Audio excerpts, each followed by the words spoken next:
디도서에서 빌레몬서까지가 교회의 치리와 화평입니다. 교회를 어떻게 성령께서 다스려서 교회로 하여금 화평을 이루게 하시는 건가.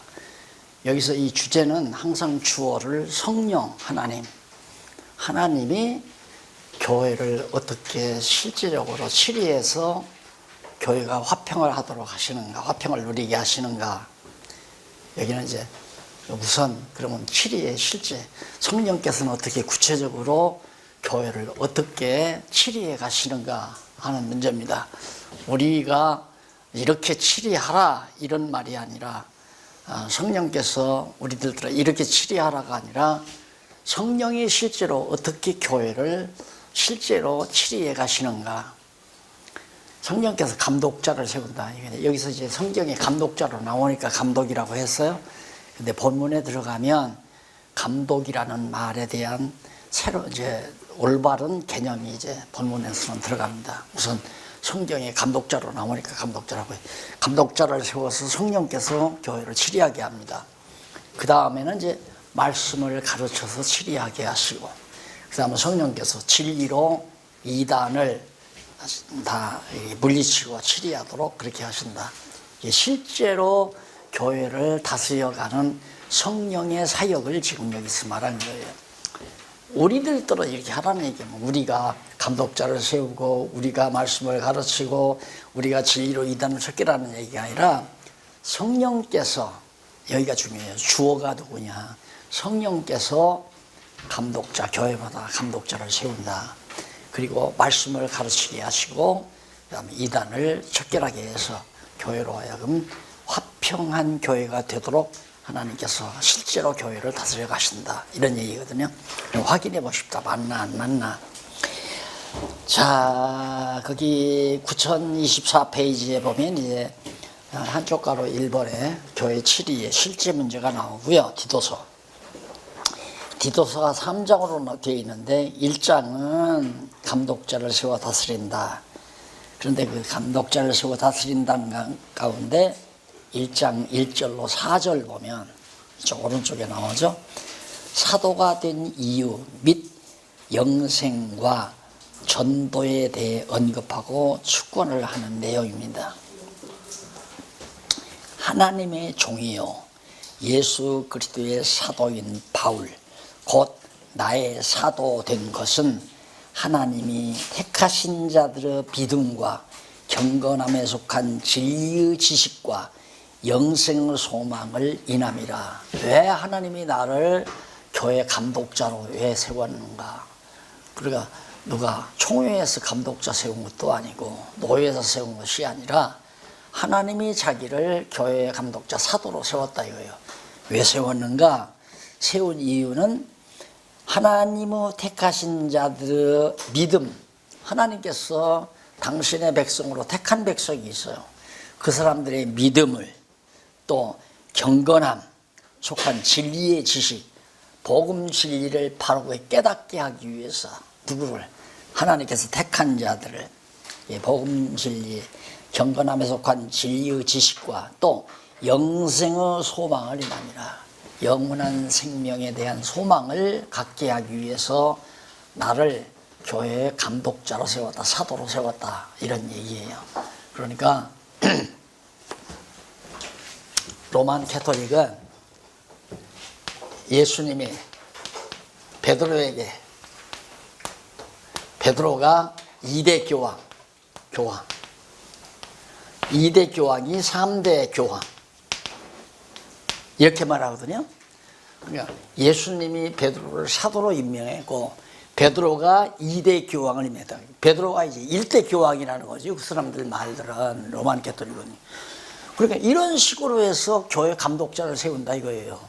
이게 틀렸다고 우리 개신교 신학에서 말을 하면서도 이 짓을 한다 이 말이에요. 그렇잖아요. 선배가 후배 세우고 후배가 또 그 후배 세우고.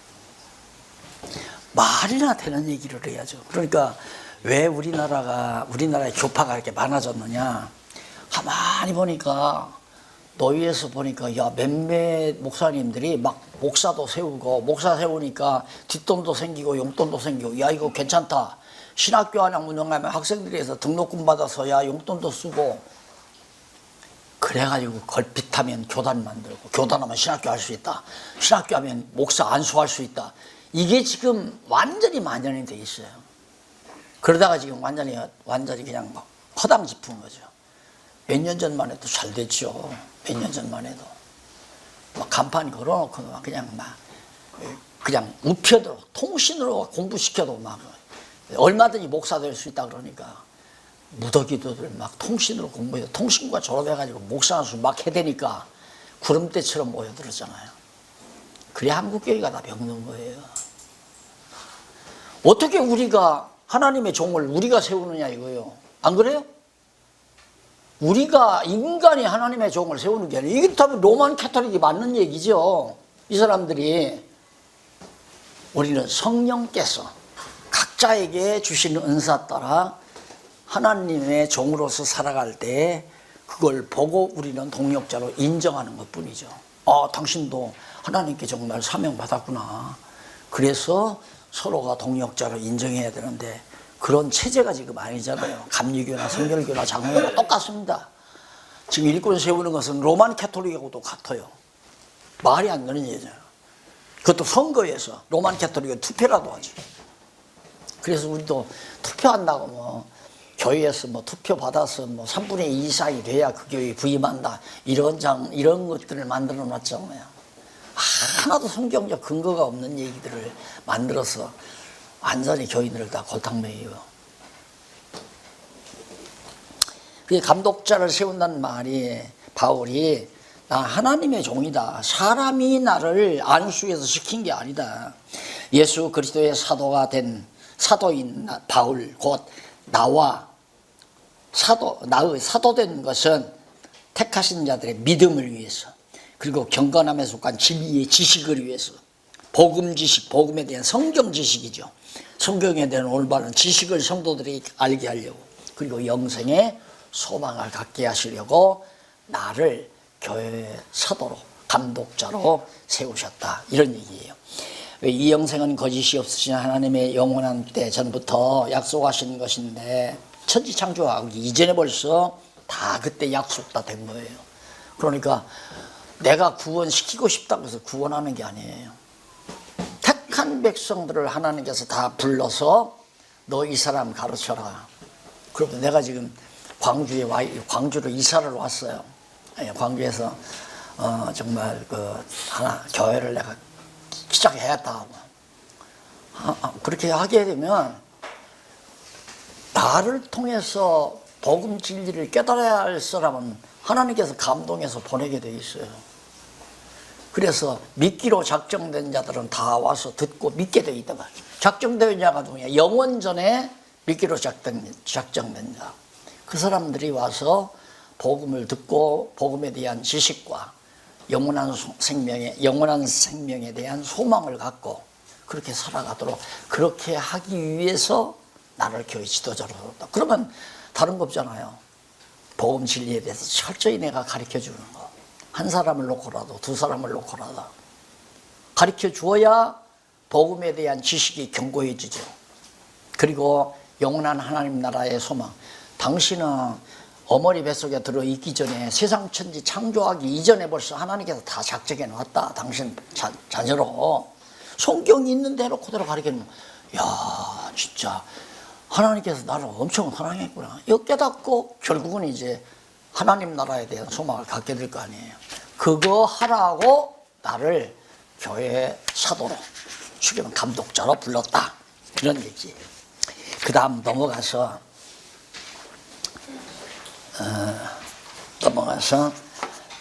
5절로 9절에 보면 연장자로 세우는 감독자의 자격 및 임무에 대해서 사도는 그렇게 세웠다 하지만은 교회 연장자 소위 장로라고 하는 거죠. 장로. 그러니까 장로는 우리 순수한 말로 나이 드신 자, 연장자, 그 다음 노인 이런 의미 이외에는 그것이 어떤 감투적인 명예의 어떤 직분의 명칭이 아니에요. 그냥 서술적이에요. 나이 많으신 분. 그런데 그걸 이제 장로 해가지고 이제 어떻게 되냐면 그걸 하나의 계급 명칭으로 고차가 돼 있어요. 왜? 구약 시대부터 장로를 잘못 이해해가지고 특히 예수님 오셨을 때 산에 들인 공의원의 장로면 섀도가 대단합니다. 이 장로면. 근데 그런 장로로 지금 교회 시대에도 인정을 한다 이 말이에요. 근데 장로가 뭐냐면 이쪽 한번 보십시다. 각 성에서 이제 세우는데요. 예를 들면 이제 이 광주 여기에 누구를 장로로 세우느냐 투표하는 게 아니에요. 연세 제일 많으신 우리 조 목사님 지금 90세 되셨다니까 우리 모임의 장로님이 이제 저분이 되는 거죠. 연세 많으신 분. 그런데 이게 명예로 생각해서 투표를 하고 투표가 많이 나오면 그건 뭐 무슨 또 차서가 있잖아요. 차서가 수소장로 무슨 장로 해가지고 그렇게 계급화 시켜놓으니까 성직 매매가 가능한 거죠. 솔직히 교인들 나온 가운데 상전 평생 살아도 장자 한번 못 붙였는데 야 교회 나오니까 이거 뭐 청년회장도 하고 그다음 뭔 회장도 하고 여전도 회장도 하고 남전도 회장 야 이게 내가 성공했구나. 그래서 일꾼을 세울 때는 막 꽃다발 그냥 세례가 막 밀려들고 그러니까 보는 사람들은 야 나는 언제나 저렇게 본사가 돼서 꽃다발을 받고 칭찬받고 정말 명예를 얻나. 그걸 은근히 부추기잖아요 교회가. 당신도 충성하고 돈 많이 내면 이렇게 돼 이런 거죠. 우리끼리 있으니까 솔직하게 하는 겁니다. 그건 아니잖아요. 그러면 여기 바로 929페이지 위에서 세 번째 줄 앞부분에 보면 장로는 프레스비테로스라고 하는 헬라어 내용인데 이는 명사가 아니에요. 형용 대명사예요. 그런데 명사로 사용한다. 장로 이걸 명사로 사용해요. 형용 대명사란 말은 나이 많이 드신 자 이렇게 해야 정확한 번역이에요. 그러니까 장로님 그러지 말고 어르신 그러든가 연세 높으신 분 어른은 이렇게 불러야 원어대로 맞는 얘기예요. 그런데 이걸 쉬운 말로 한문으로 장로라고 붙여놓고 명사화 시킨 거죠. 목사도 마찬가지예요. 목사 이게 명사가 아니에요. 가르치는 자, 형용대명사죠.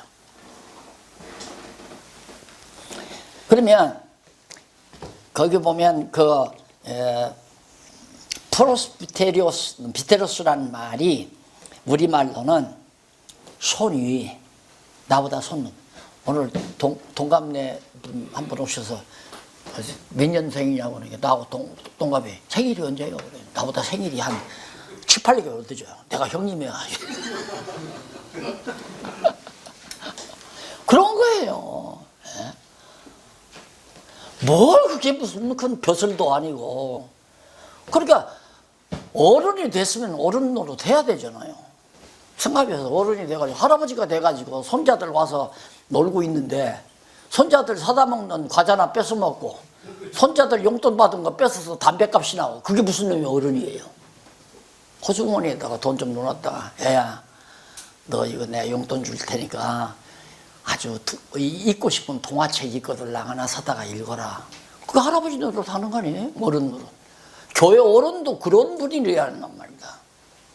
가만히 보면 교회에 어린 성도들이 많이 들어오면 저네 손자가 많으면 할아버지 호주머니에 돈 여유가 없잖아요. 이놈도 10,000원 한 장, 저놈도 10,000원. 저놈은 큰 놈이니까 머리가 굵었으니까 한 20,000원 줘야 되고 저건 대학 다니는데 한 50,000원 줘야 주다 보면 아무것도 안 남잖아요. 그게 장로 노릇이라 이 말이에요. 쉽게 말하면. 그래서 내가 교회는 자꾸 이 제도적으로 정치적 기구로 생각하지 말고 가정으로 생각하면 틀림없다 가정. 나이 많이 드시면 할아버지 할머니고, 권사라는 것도 원래 성경에는 권사라는 명칭이 없잖아요. 나이 많으신 여자, 남자는 나이 많으신 남자, 그게 장로고, 나이 많으신 여자는 권사 댁이고, 그러니까 권사는 할머니 댁이고 장로는 할아버지 댁이고, 집사는 바로 이제 어머니 아버지, 어머니 아버지 돈 벌어다가 열심히 애들 먹이고 입히고 가르치야 하니까, 그게 집사로 살려면 교회 열심히 해야죠. 열심히 교회 성도들을 위해서. 정말로 제대로 돌아간다면, 아이고 나 감당 못해요, 내가 어떻게. 여러분, 아내가 시집 와가지고 자꾸 하는, 여보 우리 지금 애들이 5명이나 되는데 나 아들 하나 더 낳고 싶어. 그러면 남자가, 이 사람이 미쳤어, 설쳤어 이거. 5명도 다 감당 못한단 말이야, 그만다. 그럴 거 아니에요. 그게 정상적인 생각이에요. 예? 내가 많은 영혼들이 모여오면, 아, 내가 이거 감당할 수 있을까? 이들을 정말로 진리로서 튼튼하게 잘 먹이고 입힐 수 있을까? 그런데 우리는 무조건 숫자만 많으면 좋은 줄 알고 막. 그래서 수많은 교회들이 지금, 과거에 큰 교회들이 다 병들었잖아요. 보세요, 지금 가만히 보세요. 3대 교회가 전부 법에 담해가지고 지금 법정에 다 계류되어 있잖아요. 재판받고. 10만 명 넘는 교회는 거의 빠짐이 없어요. 10만 명 넘는 교회는 전부 지금 법정에 걸려 있어요. 목사가 걸렸던가, 뭐 미투에 걸렸던가, 별것에 다 걸렸어요. 감당 안 되는 거 어떻게 감당을 해요? 어떠죠? 그러니까 어떤 목사님이, 아, 예수님도 12 그거 어떻게 불러가지고 제자 삼아서 가르쳤는데 거기서 낙제생 하나 생겼잖아요, 또. 그리고 쓸만한 제자들은 38명, 베드로, 요한, 베드로, 요한, 야고보. 그 외에는 별로 이름도 성도 없어. 한 일도 없고. 뭐 제자도 아니었던 망나니 하나 변화시켜서 사울을 갖다가 사울을 불러가지고 이방사도로 불러서, 그래서 그 말이에요. 유대인들이 다 나를 반대했는데 왜? 나는 이방으로 보내기 위해서 하나님께서 보냈다. 하나님이 불러서 하나님이 쓰는 거지 인간이 세우는 거 아니에요, 절대. 그래서 여기 연장자 그 부분 나오는데, 이제 연장자로 감독을 세워서 성도들을 보살피게 해야 하므로 그 임무를 기도에게 부여한 것이다. 기도, 야 네가 바로 이런 일을 네가 해야 한다 하고 부탁을 한 거란 말입니다. 그 다음에 이제 감독이란 말이 나오는데, 감독은 밑에 줄바꾼데 문단, 3번째 문단 초두에 나오죠. 밑에서부터 10번째, 11번째 줄입니다. 11번째 줄바꾼 데 보시면, 그리고 이어서 바울은 감독은 하나님의 청지기로서 책망할 것이 없고 제 고집대로 하지 아니하며 급히 분내지 아니하며 술을 즐기지 아니하며 구타하지 아니하며 더러운 일을 탐하지 아니하며 오직 나그네를 대접하며, 이게 바로 감독 자격이에요. 그런데 어느 목사가 나한테, 나 있는 데서 그래, 목사 성공 비결은 목사는 부동산을 알아야 된다. 부동산. 부동산 투자에 투기해야 목사가 성공한다 이거예요. 그 어떻게 목사 되는지 몰라. 그러면 안 돼요. 자격이 안 된단 말입니다. 그러니까 성경대로 자격을 정해야죠. 성경대로. 그런데 지금은 다 시험관 정해놓고 시험 보고도 틀림없이 낙제해서 F학점 나와서 안 돼. 안 되는데 힘 있는 교단 목사가, 야, 누가 그러더라. 너 개 한 마리 잡아. 내가 책임지마. 그래서 개 한 마리 잡아내고서는 목사 합격됐대요. 그것도 큰 교단. 내가 교단까지는 안 밝히지만 참 웃기는 놈의 세상이라니까 이게. 개 개 잡아먹고 합격시킨 거예요. 쉽게 말하면 개고기 하나 얻어먹고. 그러니까 교회가 이 꼴이 되는 거죠. 이 백 없으면 목사 안 되잖아요. 나 목사 될 때는 아주 지방식이 아주 박정희 대통령 그 후예들이기 때문에 이 이부 호남하고 경상도하고 치열한 갈등이 있을 때문에 교단에도 바로 그거. 그래가지고 경상도 목사님들만 이것저것 지방 얘기해서 안 났지만 사실 역사니까 근대사, 한국교회 근대사. 총회 날짜를 딱 잡아놓고는 총무가 장난을 친 거 아닙니까? 이북 출신, 전라도 출신 목사들은 총대에서 다 빼버리고, 왜? 뒤집어지니까 그 당시에 이제 뒤집어진단 말입니다. 총대 열기만 열면 이제는 총회장도 바뀌고, 총회장 바뀌면 총신대 총장도 바뀌고, 엄청난 이권이 막 오고 가니까 총무가 머릿수가 밤에 전부 경상도 목사님들에게 전화를 해요. 몇 시까지 와서 회의 장소 점령해라. 점령하라고 해놓고는 막 바리케이트 경찰 불러서 이 총회를 반대하는 그런 무리들이 쫓아오니까 꼭꼭 지켜달라. 그래서 돈봉투 갖다 놓으니까 얼마나 잘 지켜요. 경찰서에서 나와서 순경들이. 그래서 목사님들이 직접 나는 총대가 아니었지만 목사님 갔다 온 목사님들이 가보니까 막 경찰들이 시커멓게 막 시간에 되어가지고 총회 치고 있더래요. 그래서 왜 그러냐. 못 들어가. 안 된다. 일절 안 보내더래. 그렇게 총대권도 없는 사람들끼리 숫자 머리만 채워놓고 총회를 거기 세분모예요. 그래서 소위 뭐 주류 비주류가 갈라진 거 아닙니까? 이게 무슨 교회예요? 그래도 성총회 기도할 때만 거룩하시고 무한자비로우신 하나님 아버지요, 거룩한 성총회가 어떠고도 좋고. 무슨 의미의 거룩한 성총회예요? 참, 하여튼 참 한심한 세상을 제가 많이 살았습니다. 그런 거 보면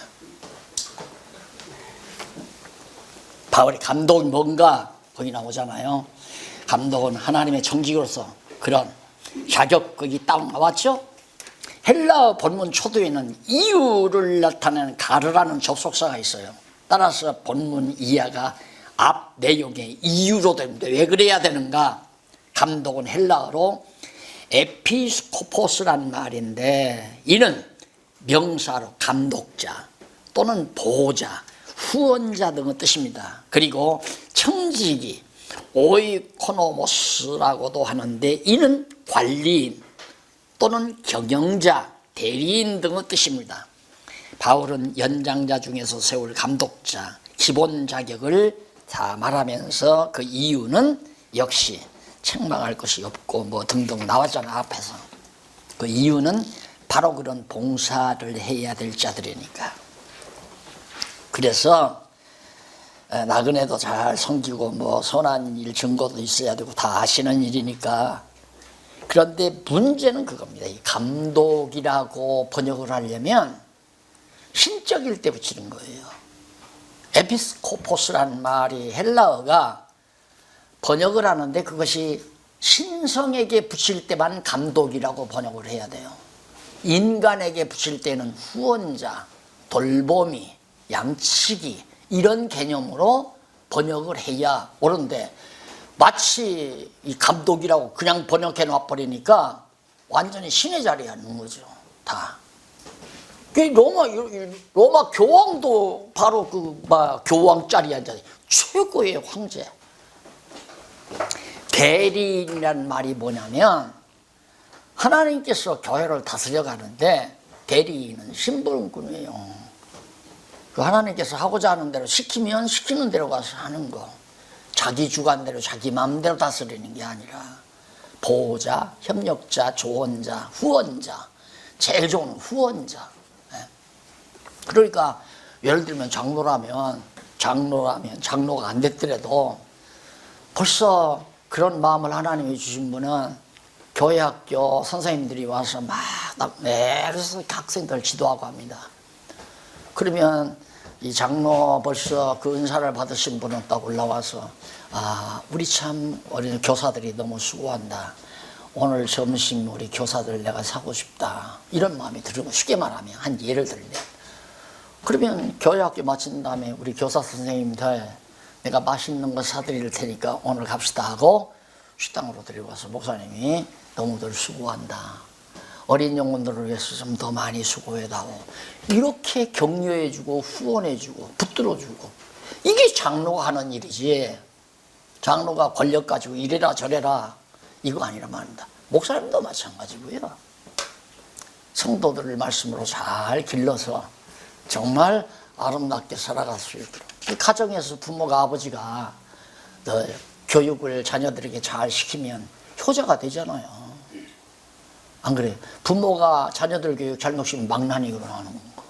그러듯이 교회 안에서 장로님들이 교인들을 잘 보살피고 후원해주고, 근데 감독해버리니까 이거 권력이구나, 내가 이 교회 주인이다, 이렇게 돌아갈 수밖에 없잖아요. 이게 번역 잘못된 거예요. 그러니까 감독이라고 번역하지 말고 후원자. 하나님에게 적용할 때는 감독자가 되는 거예요. 최고의 감독자니까 하나님이. 그 다음에 10절로 16절에 보면 불결한 자들을 경계하며 그 목적과 실상에 대해서 알려주는데, 복종치 아니하고 헛된 말을 하여 속이는 자가 많은 중 특별히 할례당 가운데 심하니 저희의 입을 막을 것이라. 이런 자들의 더러운 일을 취하려고 마땅치 아니하는 것을 가르쳐 집들을 온통 엎드러 치는도다. 이런 것을 경계시키는. 그러니까 목동이, 양치는 목동이 양무리를 딱 데리고 맑은 시냇가로 이끌어갑니다. 근데 저쪽 산빛 아래서 ಮಂ금교는 사자할 말이가 있다 이거예요. 죽으라고 목숨 내대고 싸워야죠. 양을 지키려면 목숨 내대고 싸워야 한단 말이에요. 다윗이 사자의 입을 막 찢었다고 그러잖아요. 그게 목자죠. 자기 생명 내대고 양들의 생명을 지키기 위해서. 권력 부리는 게 목자가 아니고. 근데 정말 하려면 성경에도 그 목사와 교사로 했을 때 그 목자가 아니라 목자예요, 목자. 이 목자, 한마디로 말하면 먹이는 자, 양들을 풀 뜯어서 먹이는 자, 이 목자란 말입니다. 근데 여기다가 높으신 스승사자를 붙이고 자기 마음대로 이걸 딱 지워버리니까 목사 그러잖아요. 목사. 사자란 말이 뭐냐면, 사자. 그런데 우리나라는 하나님의 사자.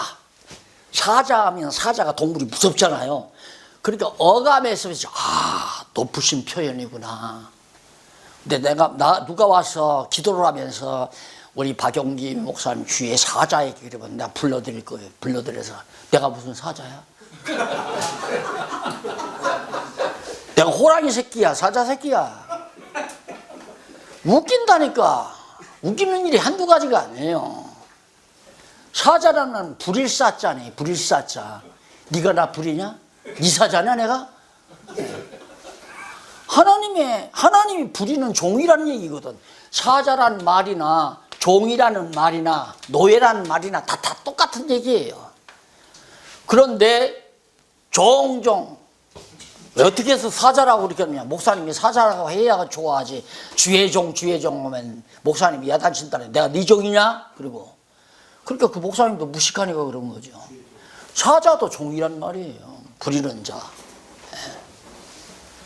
어떻게든지 자기 위상을 높이려고 사람들이 그렇게 내가 볼 때 발악을 한다니까. 발악. 하나님 앞에 자기 위상을 높여서 어디다 쓰는 거려고.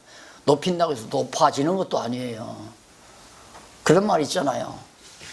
키가 나처럼 이렇게 더 작은 분 있잖아요. 아무리 이거 올려치켜도 키가 커지는 거 아니잖아요. 자기 높인다고 해서 스스로 높인다고 높아지는 게 아니거든요.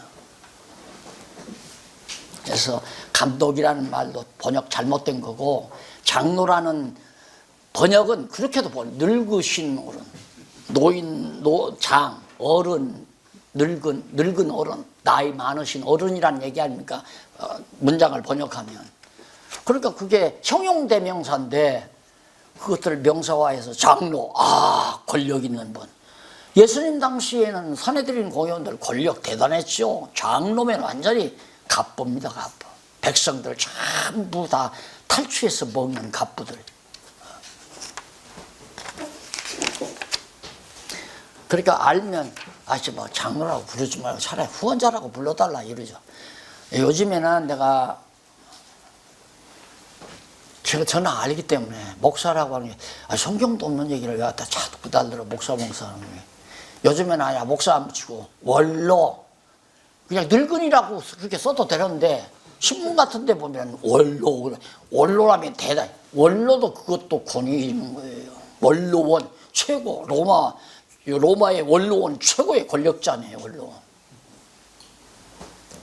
그러니까 원로 하면 글자대로라면 최고로 늙은 자 으뜸한 자네요. 그러니까 더 이상 늙을 수 없는 최고로 늙은 자가 원로 아닙니까? 제발 좀 그런 데다가 권위를 부여하지 않았으면 참 좋겠어요. 하는 일, 내가 하는 일. 가정에서 최고로 어른 더 해야 되잖아요. 그렇죠? 그러니까 생활로 법원을 보이고 자라나는 어린이들에게 생활로 법원으로 사랑으로 돌보고 인자스럽게 그들을 양육해가는 한몫하는 게 이제 할아버지 할머니가 하는 일이죠. 그러니까 할아버지 할머니 있이 자라나는 아이들하고 할아버지 할머니 없이 자라는 아이들하고는 본질이 근본적으로 달라요. 할아버지 할머니가 인자스럽게 대하잖아요. 그러니까 어머니 아버지한테 야단을 맞아도 할머니 할아버지한테 위로를 받으니까 쉽게 스트레스를 해소를 해 아이들이. 그래서 성품이 좋아지죠. 그런데 할머니 할아버지가 없으면 스트레스 해소할 길이 없는 거예요. 그러니까 그냥 장동 튀어요. 뒤에 패버리고 아버지한테 어머니한테 야 이 자식아 공부하라니까 이게 뭐야 이거 학점이라고 받아 이게 점수라고 받아봤냐? 야 인마 70점이 뭐야 이러면 이제 밥 먹기 싫고 저런 아버지가 다 있어 이쯤 나오는 거죠. 그럼 누가 그걸 달랠 사람이 없는 거야. 그럼 할아버지한테 할아버지 나 아빠한테 혼났어요. 왜? 70점 맞았다고 막 나한테 그래. 야 너 아버지도 65점 맞았다. 이러면 끝나.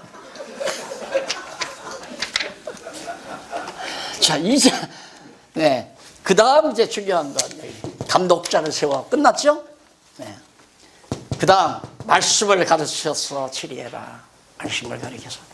그러니까 이게 참 감독자 세우라는 게 어른을 세워라. 그러면 시집온 아내라도, 시집온 며느리라도 시아버지가 안방에 계시다는 것과 안 계시다는 것 다릅니다. 시아버지 안방에 계시면 절대 집안에서 미니스커트나 뭐 반바지 입고 집안 안 돌아다니잖아요. 아무리 거치장스럽고 긴 몸빼나 긴 치마 입고. 할아버지 안녕하세요. 사람이 겸손해지잖아요. 그러니까 거리에 놔도 저거 시어머니 시아버지 모시고 산다 안 모시고 산다 그냥 보면 알잖아요. 제멋대로 사는구나 저거 그냥. 시집가서 애들 두 손을 낳고도 그냥 완전히 그냥 엉덩이 다 내놓고 돌아다니고 그것도 완전히 시아버지 시어머니 없는 것들이에요. 그것들. 예, 교회도 어른이 있는 거하고 없는 거하고 확실히 다르죠. 말씀을 가르쳐 치리한다. 아까 또 나와요. 반복해서. 이게 얼마나 중요하면 이게 다시 나오겠습니까? 2장 1절로 3절에 보면 나이 많은 남자들과 여자들을 교훈할 것에 대해서 당부합니다. 거기 오직 너는 바른 교훈에 청렴할 것을 말하여 늙은 남자로는 늙은 남자 이게 장로예요. 늙은 남자로는 절제하며 경건하며 근신하며 믿음과 사랑과 인내함에 온전하게 하고 늙은 여자는 이게 권사예요. 쉽게 말하면 늙은 여자는 이와 같이 행실이 이와 같이란 말은 늙은 남자처럼 행실이 거룩하며 참소하지 말며 많은 술의 종이 되지 말며 선한 것을 가르치는 자가 되고 가르치는 자예요. 이게 권사도 가르치는 자이고 장로도 가르치는 자이고 그러니까 장로교 헌법에 보면 목사 장로, 뭐 장로, 치리 장로, 뭐 교육 장로라든가 장로를 둘로 구분해 놔요. 그래서 목사는 가르치는 장로, 그냥 교인들이 선교해서 세운 건 이제 치리 장로. 근데 치리 장로가 치리하나? 목사가 하자는 대로 안 따르면 그냥 강단에서 아무개 장로 그만둬. 그러니까 목사가 사실은 장로예요. 교인들을 가르치는 자, 권사도 가르치는 자고요. 그러니까 권사를 세우려면, 또 장로를 세우려면 성경을 철저히 잘 가르쳐서, 나도 성경 가르치고 장로님도 가르치고 권사도 가르치고 이렇게 가르쳐서, 왜? 권사는 여자들 가르치고 장로는 남자들 가르치고, 이게 이제 바로 지금 이 성경에 나오는 질서란 말입니다. 새파란 젊은 목사가 새파란 여자들 한 7, 8명 모여놓고 뭐 남자 목사가 그거 가르치다가 보면 그 미투에 걸려들잖아요. 그렇게 돼서. 그래서 그거 안 된다. 그러지 말라. 여자는 여자한테 배우고 남자는 남자에게 배워라. 그래서 거기 젊은 남자와 젊은 여자, 이거 진짜로 보면 똑같아요. 젊은 남자, 늙은 남자, 늙은 여자. 예. 그러면서 넘어가서 보면 뭐 거기 뭐 집안일도 잘하고 다 나와요. 젊은 남자들은 뭐 권고하고, 누가? 나이 많은 남자들이 젊은 남자를 권고해라. 그렇잖아요. 그러니까 가만히 보면 할아버지가, 집안에 할아버지가 가만 보면 이것들 티격태격 며느리하고 아들하고 싸운다 이 말이에요. 그러면 기회를 잘 포착했다가, 아무개비야, 네, 잠깐 건너오너라. 이 말 들으면 며느리는 벽에서 달달달달달 떨, 큰일 났구나, 걸려들었다. 그 정도 할아버지가 위치가 확보되면 가정은 잘 다스려집니다. 아내가 큰 소리 치려다가도, 여보, 어른께서 들으시오. 그럼 금방 들어가잖아요. 그렇게 교회도 나이 많으신, 근데 이놈의 세상이 어떻게 된 얘기인지, 지금 여기 우리 90세 되신 목사님, 선배 목사님 계시지만 총회가 또 뭐 거들떠도 안 보고, 나이 많이 먹었다고, 거들떠도 안 보고 다 잘라버리고, 은퇴했으니까 나가, 너는. 그러니까 이 꼴이 되는 거 아니에요, 교회가. 그래도 국관이 명관이라고, 어쨌든 오랜 동안 교회 안에서 경험도 많고 그 지혜를 전수받아야 되는데, 나이 많으신 목사님들로부터, 장로님들로부터 그 지혜를 전수받아야 하는데, 에이, 그만하십시오, 우리가 할랍니다. 그러니까 완전히 다 실수하잖아요. 지금 교회마다 후임자가 와가지고 제대로 하는 교회가 거의 없어요. 지금 전부 문제가 생기는 거죠. 그 다음 2장 9절로 10절까지는 상전들에 대한 종들의 바른 자세. 상전들에게는 어떻게 해야 되는가? 종들로는 자기 상전들에게 범사에 순종하라. 그 원리 지난번 가르쳐드렸죠. 똑같은 원리예요.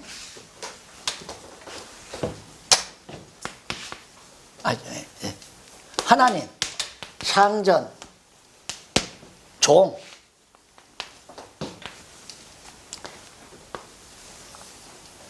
하나님 안에서 하나님의 지배받는 게 상전이에요. 종은 상대적으로는 상전의 지배를 받죠. 내 월급 받으니까. 하나님께서 너는 비록 인간적으로는 이 상전의 종이지만 너는 내 백성이다 이 말입니다. 내가 간섭한다. 그러니까 상전이 인색하든 잘못하든 간에 너는 너 할 일 제대로 해라. 8시간 근무하기로 했으면 8시간 동안 눈속임하지 말고, 상전 속여먹지 말고 정직하게 성실하게 해라. 왜? 이 사람이 너한테 월급 주는 게 아니야. 내가 준다. 이 사람이 너를 속여먹더라도 내가 너 감당한다. 그러니까 너는 무조건 정직하게 올바르게 해라. 그 예가 어디서 나오느냐면, 야곱 아시죠? 하란으로 피난 가가지고 외삼촌한테 20년 동안 사기당했잖아요. 딸 딸 둘 가지고 14년 동안 완전히 공짜로 부려먹었으니까 나쁜 사람이죠. 야곱의 장인이. 그래 놓고는 나중에는 이제 너도 가정이 있고 새끼들이 있으니까 너도 벌이가 있어야 하지 않느냐. 품slag 약속하자. 어떻게 할까요?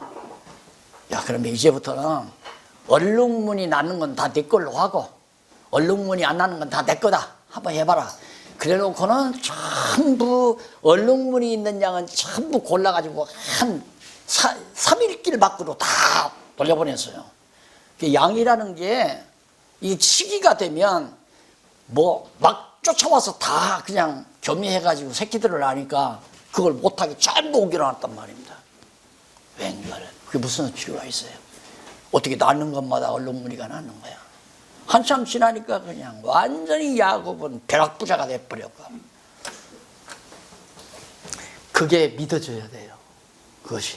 그러니까 우리는 일당 받는 것도 아니고 월급 받는 것도 아니고 연봉도 아니에요.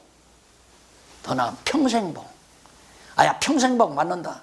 그러니까 목사님들 목회하면서 목회비가 나오든 말든 11조가 나오든 말든 관계없다. 나는 성실하게 2명이든 10명이든 성실하게 가르치고 성경만 잘 가르쳐서 내 할 일 제대로 해나가면 보상은 이분이 다 맞아요. 다 이분이 다 맡았어. 일당 받으려고 하시지 말고 평생봉을 생각하면서 성실하게 돈 주면 하고 돈 안 주면 안 하고 그건 아니잖아요. 우리가 돈 때문에 일하는 건 아니니까. 바로 그 정신이 바로 9절로 10절에 나와 있습니다. 그 다음 이 11절로 15절 보면 은혜가 나타나 양육하는 경위와 은혜가 나타나서 성도들을 양육하는 경위와 그 목적에 대해서 왜 성도들을 길러야 되는가, 그 경위와 목적이 뭔가, 모든 사람에게 구원을 주시는 하나님의 은혜가 나타나 우리를 양육하시되, 누가? 하나님의 은혜가 나타나서 목사가 양육하는 게 아니고 경건치 않은 것과 이 세상 정욕을 다 버리고 근신함과 의로움과 경건함으로 이 세상에 살고 복스러운 소망과 우리의 크신 하나님 구주 예수 그리스도의 영광이 나타나심을 기다리게 하셨으니, 누가? 하나님의 은혜가 그렇게 우리를 하게 하셨다. 그가 우리를 대신하여 자신을 주심은 왜 그랬는가? 왜 대속해 주셨는가? 주심은 모든 법법에서 우리를 구속하시고 우리를 깨끗하게 하사 선한 일에 열심하는 친백성이 되게 하려 하심이니라. 누가? 하나님께서 은혜로. 이게 목회자가 하는 거 아니에요. 우리는 그냥 맡은 일, 성경만 잘 가르치면 끝나는 거. 되고 안 되게 하는 건 하나님이 다 책임지는 거. 하나님의 은혜가 나타나서 그렇게 해서 양육하는데 하나님의 친백성 되게 하려고 그렇게 한다. 그러면서 15절 너는 이것을 말하고 견고하여 모든 권위로 책망하여 누구에게든지 업신여김을 받지 말라. 사람이 업신여김을 안 받는 것은 우선 1차적으로는 외모예요. 나처럼 외모가 이렇게 왜소하고 오람하지 못하면 처음 첫눈에 무시를 당해요. 그럴 수밖에 없잖아요. 근데 우리 박윤민 목사님은 날 무시 안 했거든요. 왜? 자기도 키가 작으니까.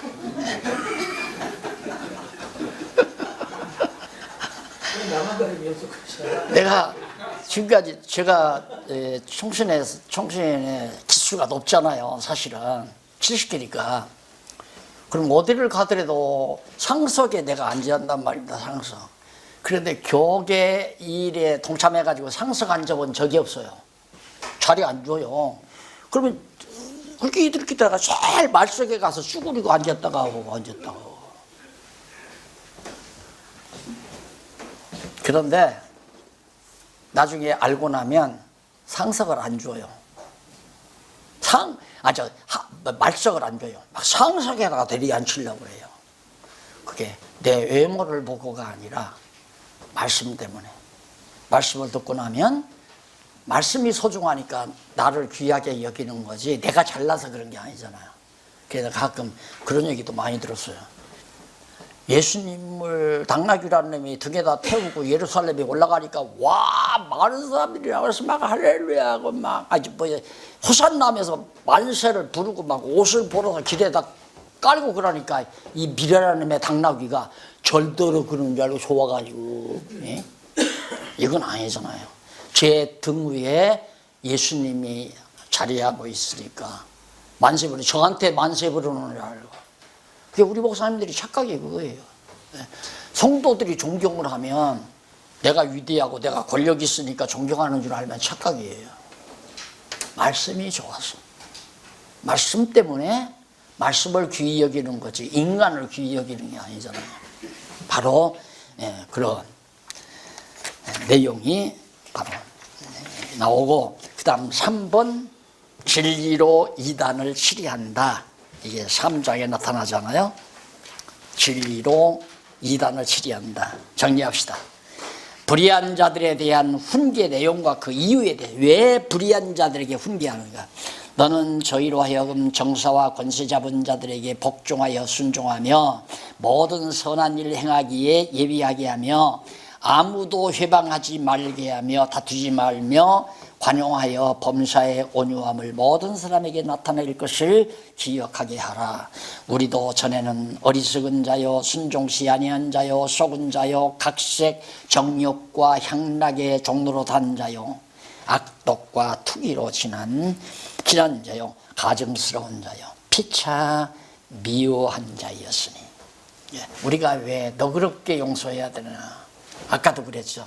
할아버지는 아빠가 70년 맞아왔다고 덜덜어 야단쳐? 괜찮아. 할아버지는 그래. 괜찮아. 이리 와봐. 너희 아버지는 50점짜리도 있었고 60점짜리도 있었다. 나도 그랬고.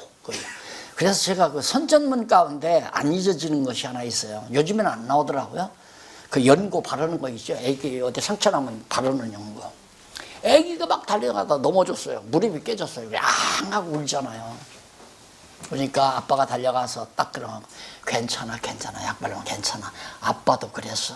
아빠도 그렇게 조심 안 하고 넘어져서 뭐 두 깨지고 그랬다. 그게 얼마나 아이에게 위로되는 얘기일까. 근데 마치 자기는 아무 잘못이 없는 줄 알아. 나는 다 완전해. 우리 목사님들이 빠지기 쉬운 함정이 거기입니다.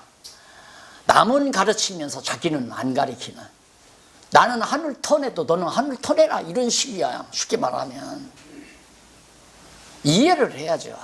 나도 처음 믿음이 약했을 때는 욕심도 많았고 실수도 많았고 남 험담도 많았고 이걸 알면 그렇게 행동하는 사람을 놓고 어릴 때는 그럴 수 있어. 이게 너그러운 거 아니에요? 그게 너그러운 거란 말이다. 나도 초기에 젊었을 때는 얼마나 그래 내가 목이 이렇게 갈린 게 원래 제 목소리가 테너였어요. 목소리 곱다고 나보다 연상의 여선생님이 얼마나 나를 좋아했는지 몰라요. 목소리 곱다고. 그런 목소리가 왜 이렇게 허스키해졌나. 물론 뭐 하나님한테 고함치면서 기도해서도 그렇지만 뭘 좀 깨닫고 나니까 이건 아닌데 막 그러니까 막 고함 높이 지르면 천정이 막 들썩들썩 할 정도로 하면 다 그게 깨지는 줄 알고 고함을 얼마나 질렀는지. 요즘도 그 버릇이 가끔 나오죠. 조용조용히 해도 되는데 근데 그건 마치 내가 처음부터 그런 줄 알고 나도 몰랐을 때는 속이기도 하고 속기도 하고 그러면 살았잖아요. 모르면 다 그러는 거죠. 그래서 바로 그것을 바울이 말하면서 더그룹 감독의 지도자, 후원자의 어른의 가장 큰 재산은 너그러움입니다. 모두를 다 깨워놓을 수 있는 너그러움. 성격 고약한 며느리도 정말 게으른 아들놈도 공부 못하는 머리 나쁜 놈도 온 가족을 다 품에 안을 수 있는 너그러움이 있어야 가정의 어른이듯이 교회 지도자도 마찬가지다. 이런 얘기. 자, 그 다음 이쪽 4절로 7절에 보면 하나님이 사랑을 나타내는 방법과 그 목적에 대해서 하나님이 어떻게 사랑을 나타내는가. 우리 주 하나님의 자비와 사랑, 사람 사랑하심을 나타내실 때에 우리를 구원하시되 어떻게 우리의 행한 바 의로운 행위로 말미암지 아니하고 오직 그의 긍휼하심을 쫓아 중생의 씻음과 우리를 거듭나게 해서 깨끗이 씻어주고 성령 새롭게 하시고 성령께서 우리를 새 사람으로 만들어 주시고 그렇게 하셨으니 성령을 우리 구주 예수 그리스도로 말미암아 우리에게 풍성히 부어주사 우리로 저의 은혜를 힘입어 의롭다 하심을 얻어 영생의 소망을 따라 후사가 되게 하려 하심이니라. 계속 그래 성령이 하신다. 교회 모든 감독자 세우는 것도 성령이, 말씀을 가르치는 것도 성령이, 진리로 이단을 경계하는 것도 성령이. 우리는 심부름꾼 성령 감동으로 하게 하시는 일만, 그 하게 하시는 일은 간단하게 늘 말하지 성경만 올바로 가르치는 일, 그것이 성령이 우리에게 하게. 왜? 그 은사를 우리에게 주었으니까. 8절로 11절 은혜의 도로 허탄한 말이나 이단 멀리할 것을 당부합니다. 이 일이 미쁘도다. 참 신실하다. 정말 진실하고 미쁘다. 원컨대 네가 이 여러 것에 대하여 굳세게 말하라. 이는 하나님을 믿는 자로 하여금 조심하여 선한 일을 힘쓰게 하려 함이라. 이것은 아름다우며 사람들에게 유익하니라. 선한 일에 힘쓴다고 하는 것, 이건 지치지도 않아요.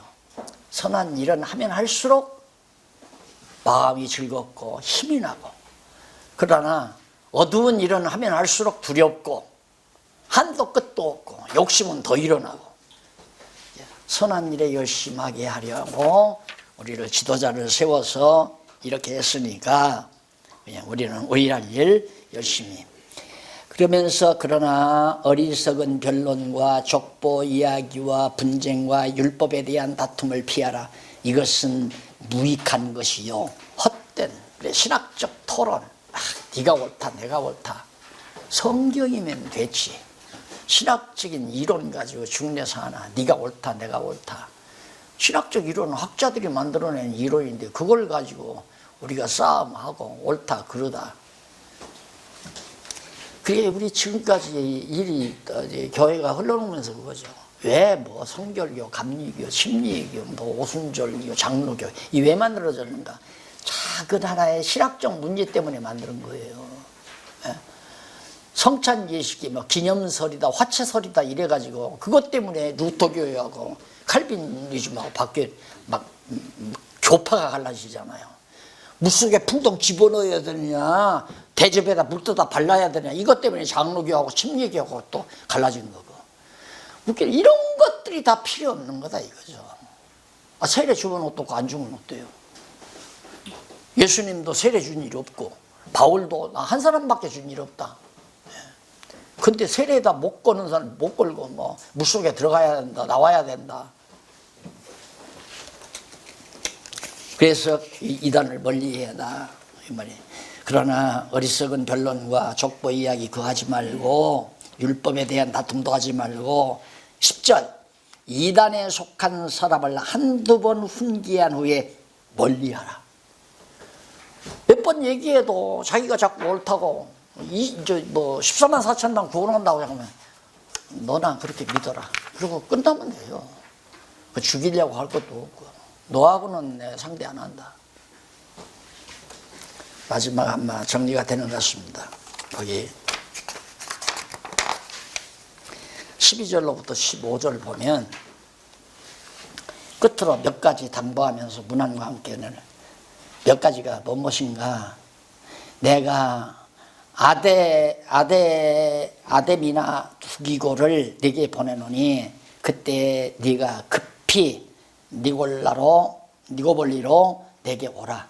내가 거기서 과동하기로 작정하네. 이제 사사로운 일이죠. 나 거기서 올 겨울 보낼 거니까, 쉽게 말하면 보낼 거니까 좀 필요한 거 가지고 오라는 얘기죠. 그거 부탁하는 겁니다. 13절 교법사 세나와 및 아볼로를 급히 먼저 보내어 저희로 궁핍함이 없게 하고, 또 우리 사람들로 열매 없는 자가 되지 않게 하기 위하여 필요한 것을 예비하는 좋은 일에 힘쓰기를 배우게 하라. 그러니까 복음 전하는 자들에게 필요한 것, 옷도 필요하고요. 겨울이 닥치면 두꺼운 오바도 필요하고 신발도 필요하고 생활비도 필요하고 이런 것 조달하는 게 얼마나 선한 일이냐. 그런 일에 열중하게 해라 그 말이죠. 그걸 쉽게 말하면 연보라고 할 수도 있지만, 그래서 이 복음 전하는 자들을 협력하는 거, 합력하는 것은 참 놀라운 일이죠. 귀한 일이고. 그래서 자들에게도 너도 문안하라 하면서 문안을 해서 기도서가 마무리 집니다. 기도하시죠. 살아계신 하나님 아버지 감사합니다. 전에는 전혀 상면 서로 안면도 없었고 사귐도 없었고, 그런데 하나님께서 이처럼 좋은 동력자들과 함께 말씀 안에서 사귀게 하시고 점점 그리스도 안에서 한 지체로 또 한 동력자로 자리매김할 수 있도록 은혜 주신 것을 감사드립니다.